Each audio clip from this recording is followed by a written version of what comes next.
من اینو نمیدونستم. چجوری زندگی میکنی؟ اگه از لحاظ پزشکی همه چی خوبه، پس هر وقت بخوای میتونی بچه دار بشی. خب این کجاش خجالت آوره؟ تو غرب که ازدواج کردن تو سن 40-50 سالگی یه امر عادیه. ببین جبار، سبک زندگی و افکار غربی اینجا به درد نمیخوره.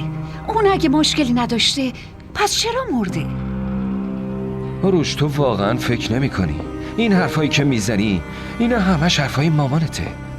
حداقل برای عرض تسلیت که باید بری. ببین الان اونا عزادارن و تو باید کینه‌های قدیمی رو فراموش کنی.